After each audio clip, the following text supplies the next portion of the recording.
Is Rishi Sunak breaking UK law by allowing companies to sell weapons to Israel after that country has killed over 30,000 Palestinians in Gaza, many of them children? I'm outside the High Court in London today, where lawyers from the Global Legal Action Network and Palestinian human rights group Al-Haq are arguing that these arms exports must stop. Joining me to discuss this more is the lawyer Derbla Minogue. Hi, thank you for having me. Can you tell us what's happening behind us today in the High Court and what outcome can be expected?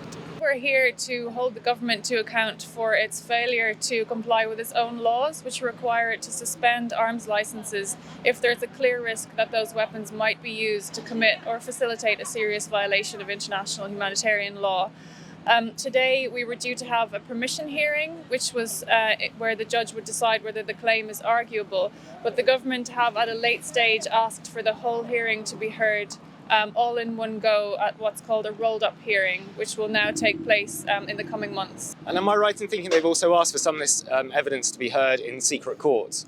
So you and the public wouldn't be privy to what they are discussing and the arguments they're putting forward? Exactly. They've argued that the reason permission can't be decided today is because there are secret documents which they would need to disclose only to a secret closed court, which Al-Haq and their lawyers would not be able to see. So this means that Al-Haq themselves would not be able to analyse and refute the evidence that the government would be disclosing before the closed courts. And a key issue with this hearing is how long it's taking, and it seems like the government are trying to delay it. Obviously, the situation in Gaza is critical. They're on the brink of famine, and mass graves are being uncovered outside hospitals as we speak.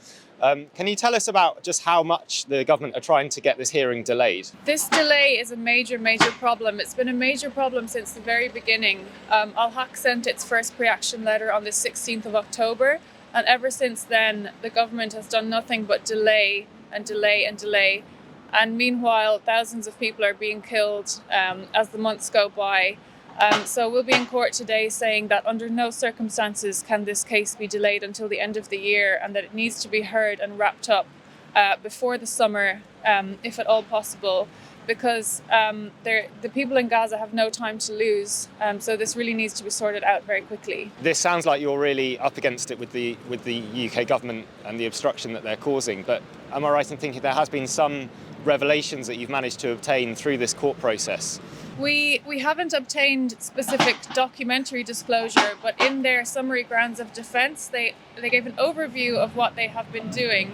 And through that process, we understand that several assessments have been made and that advice has been received by the government, which expresses serious concern about Israel's compliance with international humanitarian law, in particular in the area of starvation and in particular in the area of indiscriminate bombardment. So we hope that through these closed proceedings, more and more documents will be disclosed, which really reveal that the government hasn't paid due attention to Israel's intention to comply with international law. And just the facts on the ground demonstrate that it obviously is not complying with international humanitarian law. And did some of the disclosure also shed light on the number of active arms export licences that the government has with Israel that are categorised as high risk? Absolutely. They did respond and they told us that there are 28 active licenses which have been granted or maintained even after October 7th and the Israeli military response to those attacks.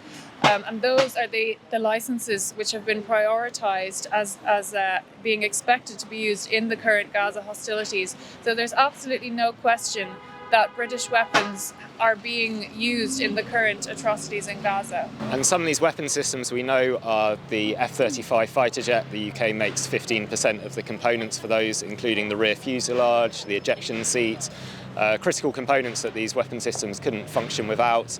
There are also British-made parts in F-16 fighter jets. We believe in the Elbit Hermes 450 drone and in the Apache helicopter gunship, to name just a few of the weapon systems.